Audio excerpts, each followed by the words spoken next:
Halo, kembali lagi. Selamat datang ke channel saya Penghayat Diksi. Saya senang bisa ada mood untuk kembali membuat video. Video kali ini adalah video react sebetulnya, sekaligus nanti akan diisi dengan sedikit saja tipis-tipis ya analisis terhadap sebuah fenomena debat ya antara Ustadz Nuruddin dengan Guru Gembul. Saya tertarik untuk kemudian melihat dan menonton secara full video perdebatan Ustadz Nuruddin dan Guru Gembul. Ini didorong oleh salah satu komentar rekan-rekan ya di salah satu video saya sebelumnya yang membahas hukum agama dalam kacamata sapiensnya Yuval Noah Harari ya. Saya tertarik kemudian untuk mencoba untuk melihatlah perdebatan Ustadz Nuruddin dengan Guru Gembul itu seperti apa, karena kita tahu Guru Gembul sekarang memang lagi melanglang buana ya di berbagai platform channel YouTube untuk kemudian bisa berbicara. Saya kira saya menghormati keduanya. Pertama ya, Ustadz Nuruddin dan juga Guru Gembul adalah dua orang yang memiliki awareness ya, paling tidak awareness untuk mendialektikakan, mempertengkarkan gagasan dalam ruang publik. Ini patut kita apresiasi dalam ruang demokrasi kita yang cenderung misalnya dalam beberapa hal banyak keterbatasan, namun ruang-ruang seperti ini harus tetap ada ya, begitu. Itu pertama. Nanti akan saya coba masuk. Saya tidak dalam posisi ini pro terhadap Guru Gembul ataupun pro terhadap Ustadz Nuruddin ya. Bagi saya keduanya adalah orang-orang yang terbaik. Ini bukan sok-sokan gak pengen diserang ya, emang ya bagus mereka udah berani bertengkar dalam gagasan ya, meskipun menyoal sesuatu yang sebetulnya bagi saya tidak bisa dipertengkarkan ya, yaitu masalah ketuhanan ya gitu.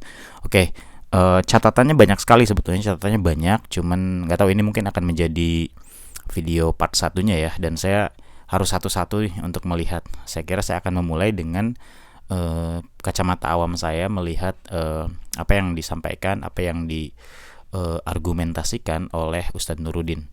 Kebetulan dia membuka argumen awal untuk kemudian menjadi pintu masuk perdebatan forum yang diadakan oleh Keira ini. Yang diperdebatkan dalam forum perdebatan antara Ustadz Nuruddin dan Guru Gembul ini adalah Tuhan atau tauhid, akidah itu tidak bisa diilmiahkan. Itu yang menjadi landasan utamanya ya, pernyataan Guru Gembul di beberapa podcast bahwa akidah itu tidak bisa diilmiahkan. Nah, ini langsung dibantah oleh argumen pertamanya Ustadz Nuruddin ya. Yang saya lihat dan pertama sekali ingin saya sorot adalah konvergensi atau titik temu antara keduanya melihat ilmu gitu ya. Ini dasarnya nih. Ilmu itu apa sih? Bisa nggak Tuhan diilmukan? Bisa nggak akidah diilmukan berserta semua turunan agamanya gitu ya, atau khususnya dalam hal ini ada Islam, bisa atau tidak?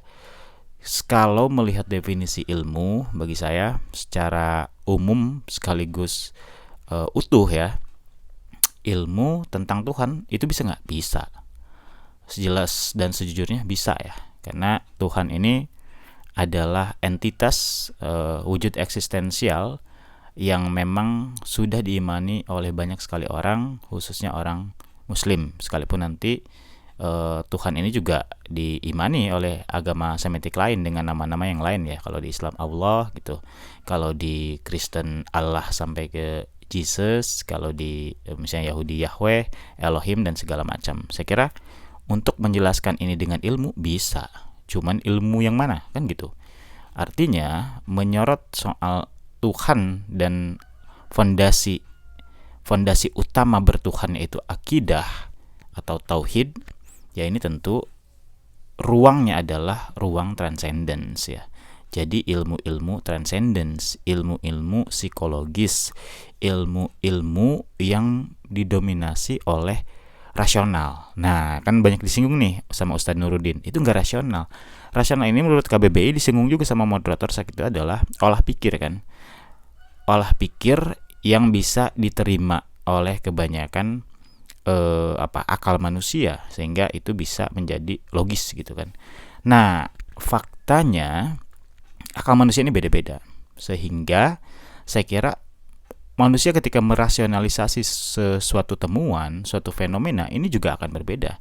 Itulah yang kemudian menciptakan sebuah ruang tafsir yang sangat beragam dalam dunia Islam, kan gitu ya. pertengkaran teologis itu banyak sekali dari sejak awal loh. Yang saya singgung kemarin di Sapiens ada apa? Sebenarnya itu nggak tercantum ya. Ada pertengkaran antara Sunni dan Syiah kan, dua faksi paling besar dalam dunia Islam. Itu kan bentuk dari bagaimana rasionalisasi di antara Sapiens ini punya relativitas beda-beda gitu loh. Dia akan terpengaruh oleh banyaknya variabel ya, entah itu latar belakang lingkungan, latar belakang keilmuan formal dan non formalnya, termasuk nanti pada akhirnya temuan empirisnya, pengamatan dia, pengalaman dia langsung mendapatkan sebuah informasi melalui banyak pendekatan ya, baik itu pendekatan ilmiah populer, pendekatan sains populer, melalui riset, buku, jurnal dan sebagainya, atau pendekatan yang memang secara spiritual ya. Karena banyak sekali orang berpindah agama itu hadirnya sebuah empirisme yang hanya dia yang merasakan gitu loh. Ada orang Muslim convert ke Kristen karena dia bertemu Yesus. Ketika dia kira-kira bacain ayat Quran, cuman gak ada pertolongan kan, Allah gak datang, Nabi Muhammad dan malaikat gak ada gitu ya. Kemudian ada sosok yang dia percaya dan mengenalkan diri sebagai Yesus. Nah itu gak bisa tuh kita generalisasi ke semua orang bahwa Yesus itu benar ada karena saya ketemu. Iya, Anda ketemu. Apakah semua Sapiens ketemu? Kan enggak gitu loh.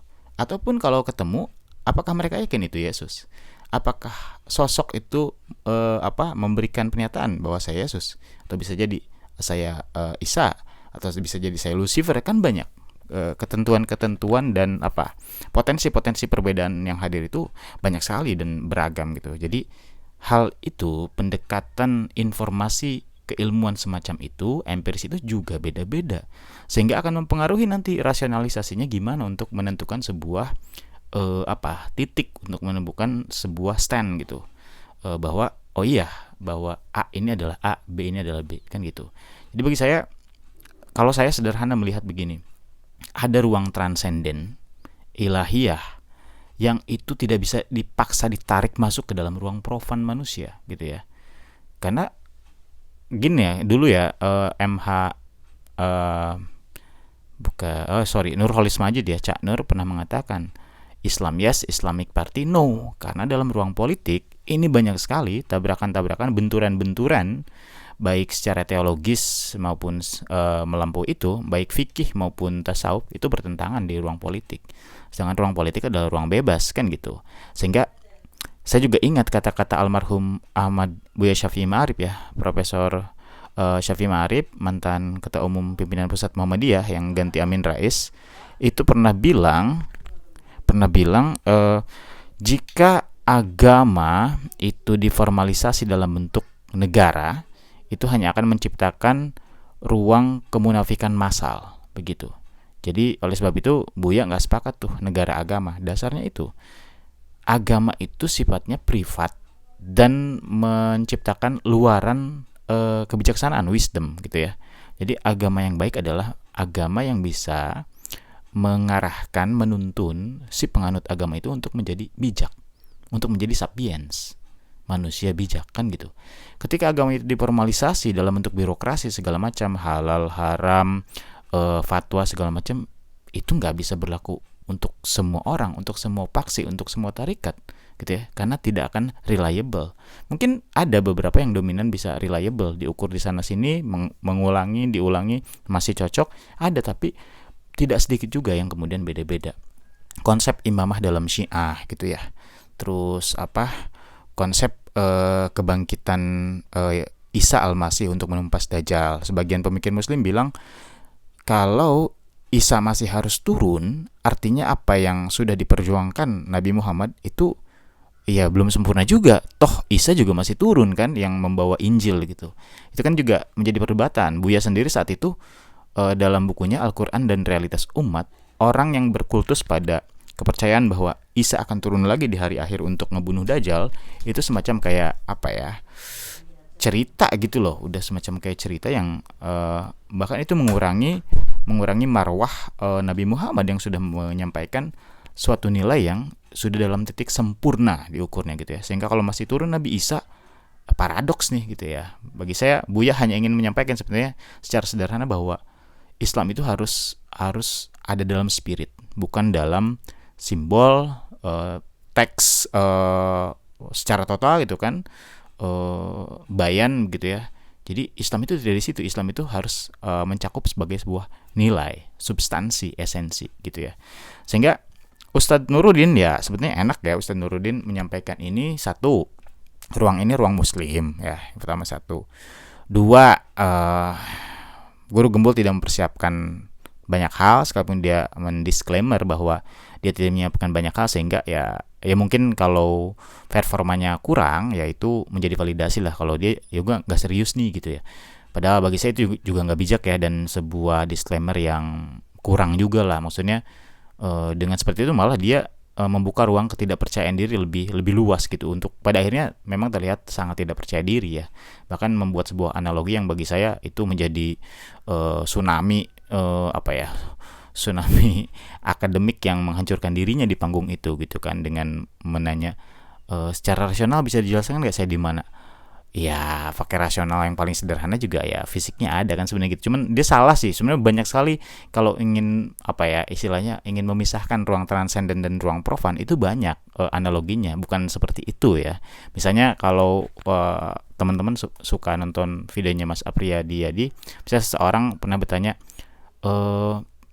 aku melihat sebuah naga terbang di ruangan ini dengan misalnya terasa ada angin-angin yang mengelilingiku gitu kan. Terus orang di sekitarnya, teman-temannya, buktikan coba, misalkan, ya aku meyakininya gitu. Nah itu kan keyakinan itulah yang kemudian sama persis dengan bagaimana kita meyakini hal-hal yang goib ya, spiritual. Satu orang bisa meyakini tapi tidak bisa membuktikan, atau si orang itu juga bisa berbohong bahwa sebenarnya tidak ada naga, itu hanya ada fantasi aja kan gitu. Tapi kemudian orang-orang yang menganggapnya yakin juga ya bisa meyakini hal yang sama kan gitu. Maksudnya banyak sekali analogi yang tidak harus ragawi yang mudah itu loh. Di mana saya? Ya ada di situ gitu. Saya juga sepakat kalau dalam itu dengan Ustadz Nuruddin gitu ya. Kedua ya, yang disampaikan Ustadz Nuruddin itu banyak sekali hasanah keilmuan Islam. Jadi gini, cara atau skema pendekatan Ustadz Nuruddin untuk memberikan, memvalidasi atau sekaligus membantah, memfalsifikasi pernyataannya Guru Gembul bahwa akidah tidak bisa diilmiahkan ya sangat mudah. Dia gini ya, skemanya itu deduktif ya. Jadi dia membantah, memberikan teori bahwa apa yang disampaikan, argumen yang disampaikan oleh Guru Gembul itu salah. Ya udah, dia kemudian mencari supporting teorisnya. Jadi apa yang dia sampaikan nih, premis argumen awalnya yang udah kuat bagi dia ya, ini udah kuat, Allah itu bisa diilmiahkan gitu kan. Terus dia mencoba memaksa berbagai macam supporting teoris untuk memvalidasi itu. Bahkan dalam beberapa waktu, dalam beberapa chapternya, pernyataannya dibilang, kalau Anda tidak ragu dengan semua pernyataan bahwa yang saya sampaikan ini adalah semuanya bersumber dari Islam, saya akan buka nih beberapa teori dari orang Barat juga yang bukan Islam, bahkan mungkin beberapa agnostik. Kan yang dicari yang yang bunyinya sudah kelihatan bahwa mendukung gitu ya kan. Tapi Ustadz Nuruddin juga tidak fair ya untuk kemudian tidak membongkar banyak yang lain. Misalnya dengan dia memaksakan masalah hukum kausalitas. Ada nggak saintis di dunia ini satu aja yang tidak percaya hukum kausalitas gitu kan ya awalnya. Terus nggak ada, misalnya dia bilang begitu, yang namanya ada akibat itu pasti ada sebabnya. Begitupun dia nunjukin, ini yang paling sederhana, pulpen. Ini pulpen ada dengan sendirinya gitu, nggak mungkin. Pasti ada yang membuat pulpen ini. Nah kalau hukum kausalitas ini dijadikan sebagai fine tuning argumen, itu memang udah banyak ya yang dijadikan landasan yang cukup solid gitu, bahwa Tuhan itu ada karena kehidupan ini ada dan harus ada yang menciptakan. Kenapa harus ada yang menciptakan? Karena ini semua ada keteraturan, maka tidak mungkin kalau tidak ada sebuah hukum yang menciptakan itu, yaitu Tuhan itu sendiri, Allah itu sendiri. Sebenarnya kalau kita mau konsisten dengan hukum kausalitas, ini akan terjadi sebuah infinite ya, ketidakterbatasan. Sesuatu yang ada itu harus ada penyebabnya, maka Tuhan itu sendiri ada, harus ada penyebabnya, kan gitu. Dan ini tidak akan selesai. Ini yang kemudian disinggung juga oleh Ustadz Nuruddin, bahwa perdebatan yang tidak selesai ini tidak akan menimbulkan dampak apa-apa. Bagi saya agak keliru juga ya. Kalau misalnya ada tuh penjelasan, saya lupa hukumnya apa, entropi kesemestaan ini antara ke masa lalu dan ke masa depan ini nggak ada ujung gitu loh. Teori keduanya adalah lintasan entropi kesemestaan ini sudah berujung antara yang awal dengan yang akhir. Yang awal ya katakanlah misalnya teori penciptaan ya, baik di Bible misalnya teori penciptaan hari kesekian, cahaya segala macam lah ya. Kalau dalam cosmological argument ya Big Bang ya, bahwa segala hal ini kemudian itu ada awal ya. Big Bang itu kan awal dari semua adanya eksistensi kan gitu. Nah, kalau itu berlaku, berarti ada keterbatasan dalam Tuhan itu sendiri. Kapan dia memulai dan kapan akan mengakhiri. Sekalipun kalau mengakhiri ini mungkin kan abada ya, atau abadi. Surga dan neraka itu kan abadi ya. Kecuali orang Islam misalnya udah disiksa di neraka, dibersihkan masuk ke surga dan itu abadi kan gitu. Nah, ini juga kalau keabadian di surga mulainya gimana tuh? Kenapa harus ada permulaan kan gitu? Ini akan cukup mengguncang otak rasional dan mungkin keimanan kita. Bagaimana kondisi ketika Tuhan belum berkehendak untuk menciptakan? Itu yang saya pernah pikirkan sih dulu ya, waktu zaman kuliah. Ini Tuhan ketika belum berkehendak, ketika masih dalam dialog dirinya sendiri di kudsi ya, hadis kudsi.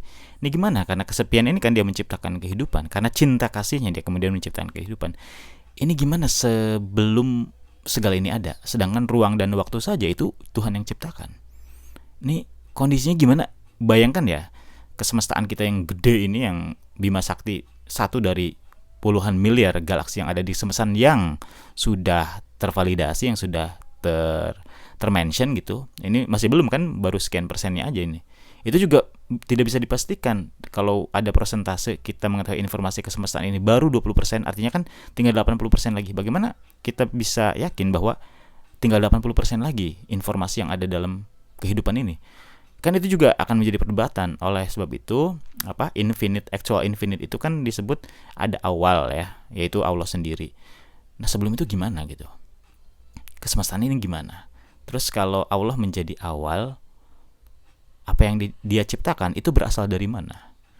Misalnya menciptakan bumi, bintang, planet, itu bahannya dari mana? Kan pasti semua orang kan bilang, ya dia ciptakan dengan kekuasaannya. Dari mana? Kalau bahannya sudah ada, itu masuk akal. Allah kira-kira meramu kesemestaan kan, jadilah kira-kira dengan segala macam tahapannya, yang lambat atau cepat, kun fayakun, tidak mungkin seperti sulap kan gitu. Mungkin evolusi juga bisa masuk dalam tahapan kun fayakun itu kan gitu. Tapi ini bahannya dari mana? Kalau misalnya ada teori masuk, yaitu merupakan maujud dia sendiri, adalah zat dia sendiri, menjadi planet, menjadi bintang. Oleh sebab itu, maka masuk kemudian teori wahdatul wujud, bahwa kebersatuan antara segala hal dengan Allah itu sendiri. Tapi kan di sisi lain ada Allah berbeda dengan ciptaannya.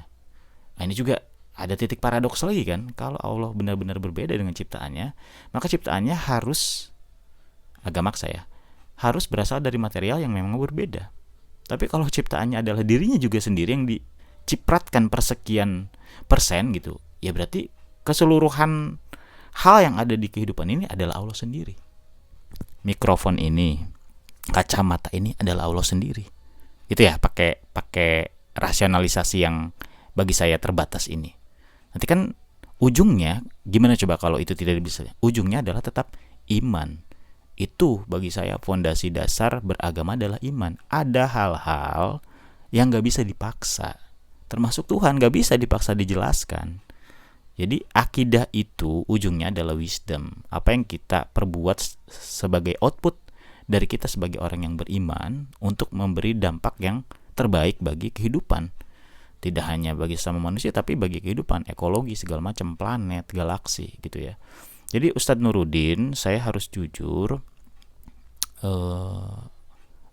agak ruwet kemudian memaksakan Tuhan harus bisa diilmiahkan. Itu ruwet. Saya agak sepakat dengan guru Gembo bahwa kita teliti aja penciptaannya. Iya, teliti ciptanya aja itu banyak banget. Belum kelar, ini baru sekian persen, yang persentasenya sendiri kita belum bisa pastikan ada berapa persen yang belum bisa kita pastikan ya. Dan kalau menurut Thomas Kuhn ya, salah satu filosof Amerika, kalau dulu para pandangan positivisme yang dimulai dari Auguste Comte itu menyatakan bahwa misalnya berbagai bentuk pengetahuan, ilmu, sains itu adalah akumulasi. Jadi setiap temuan sains terbaru adalah akumulasi dari temuan-temuan sebelumnya. Sedangkan Thomas Kuhn misalnya bilang, enggak, ini ada revolusi ilmiah. Jadi satu pengetahuan masa lalu, mungkin ribuan tahun yang lalu, dengan pengetahuan yang ini ada semacam substansi perubahan. Jadi tidak hanya sebatas akumulasi. Ini kan artinya apa? Kalau saya ingin bilang, ilmu itu terus bergerak, berubah. Esensi kehidupan ini satu-satunya yang abadi selain Tuhan bagi rekan-rekan yang memang percaya adalah perubahan gitu loh. Ya. Jadi tadi saya sih simpel pertanyaannya, kalau Tuhan bisa diilmiahkan, bagaimana kondisi dirinya sebelum berkehendak melakukan penciptaan? Sebelum nun wal qalami wa mayasturun gitu ya. Dan demi pena kan, dan segala apa yang dituliskan, itu gimana? Sebelum penanya dituliskan untuk menuliskan Lauhul Mahfuz, itu gimana kondisinya? Dirinya tuh gimana? Mewujud atau gimana? Wah, itu udah. Itu pasti mentok, sehingga wujud ini jangan dipaksa untuk dibaca dengan berbagai macam skema pendekatan. Toh Ustadz Nuruddin juga referensinya itu full orang-orang teologis gitu loh. Ya nyerempet-nyerempet dikit lah, teologis, filosof gitu ya. Tetap aja basisnya adalah di Islam. Sehingga Ustadz Nuruddin harus juga bisa menghormati ada ruang-ruang lain, khususnya teman-teman di ateisme, di agnostisme, yang memang kalau ateisme jelas membantah itu ya, karena dasarnya juga mereka kebanyakan ada permulaan ya Big Bang teori itu, dan itu juga sudah dicoba diruntuhkan lagi oleh temuan-temuan sains terbaru, bahwa apa emang iya ini semua ada permulaan? Kalau ada permulaan berarti ada keterbatasan. Kalau semuanya berakhir itu seperti apa dalam sains ya gitu. Ya entropi itu loh, lintasan panjang entropi itu ke masa lalu itu apakah ada batasnya, ke masa depan ada batasnya. Tapi kemudian apa yang terjadi dalam lintas batasan itu juga kan gak terbatas. Kelahiran, perubahan itu semua gak terbatas loh. Jadi kalau teori ada titik batas antara awal hidup dan akhir hidup, maka semua yang terjadi hari ini itu harusnya udah meluap gitu loh. Karena nggak ada batasan perubahan hari ini. Waktu terus ruang nggak ada batasan gitu loh. Makanya kalau menganut teori yang kedua bahwa entropi kesemestaan ini lintasnya nggak berujung, ini infinite total ya, nggak berujung, ke belakang nggak ada ujungnya. Jadi jangan misalnya abis Big Bang teori itu ada lagi, sebelum Big Bang teori itu apa, abis nanti misalnya kepunahan manusia ada lagi, dan begitu aja gitu ya. Makanya saya ambil simpulan dengan temuan sains seperti ini. Bagi saya lebih lebih sepakat dengan rekan-rekan agnostik yang dalam satu titik dia bilang nggak tahu gitu loh, nggak tahu. Makanya Ustadz Nuruddin kan nyinggung tuh, Anda nggak bisa buktikan itu Tuhan ada, Anda juga nggak bisa buktikan Tuhan itu nggak ada. Nah inilah kalamnya para agnostik ya. Jadi Ustadz Nuruddin juga harus hati-hati, ini kalamnya agnostik. Mereka tuh nggak tahu, mereka hanya akan bilang tahu ketika secara empiris dan reliable segala hal temuan fenomenologis itu bisa dibuktikan, dan orang lain juga bisa nguji dan bisa sama-sama melihat gitu loh. Teori bumi itu bulat ya, satu mengatakan itu mungkin skeptis, dua, tiga, sampai hari ini misalnya ya udah kita cabut keluar, kita lihat bumi benar-benar bulat apa enggak kan gitu. Nah itu baru bisa jawab, oh iya bumi bulat gitu loh. Jadi kalau Ustadz Nuruddin juga bilang dasar pengetahuan itu harus ada landasan kuat. Jangan ragu, kalau ragu-ragu ya nggak jelas. Bagi saya ya terserah ya, suka atau tidak. Landasan sains itu skeptis. Kalau dia sudah yakin, ngapain nyari pembuktian lah, wong udah yakin gitu loh. Ketika dasarnya adalah skeptis atau ragu, maka ada trigger untuk kita mencari tahu gitu loh. Nah ini harusnya berlaku juga dalam ruang agama. Agar agama ini bisa berkesinambungan, tafsir ini harus skeptis. Tafsir terhadap kitab suci ini harus skeptis, sehingga dia ada upaya untuk adjustment terhadap permasalahan dan kebutuhan dialektika zaman, sehingga tidak ada mati gitu loh. Tidak ada titik selesai. Begitupun Islam sebetulnya ya. Bagi saya, sekalipun anggaplah konsepsi Islam itu final, tapi kemudian adjustment dirinya dengan kehidupan ya harus terus. apa yang dikatakan Sayyidina Ali misalnya, Quran itu benda mati. Manusia yang menghidupkannya dengan berdiskusi dengan setiap ayatnya, kan gitu. Artinya ada sebuah kesinambungan tafsir yang memang nggak boleh berhenti gitu. Saya kira ini dulu ya catatan penting saya terkait dengan Ustadz Nuruddin. Ada semacam percobaan dominasi validasi dari kelompok Islam, khususnya kelompok teologis ya. Padahal kalau misalnya mau menjelaskan Tuhan, bagi saya lebih bijak untuk membawa ruang tasawuf yang lebih lebih bijak untuk mencitrakan Allah atau Tuhan gitu. Apalagi kalau ini dipaksa masuk ruang profan, gak bisa, tetap gak bisa. Posisi Tuhan aja itu perdebatan Salafi dan yang lain itu sangat berbeda jauh. Oke ya, itu dulu untuk part 1 ini. Semoga nanti saya bisa buat part 2-nya. Makasih.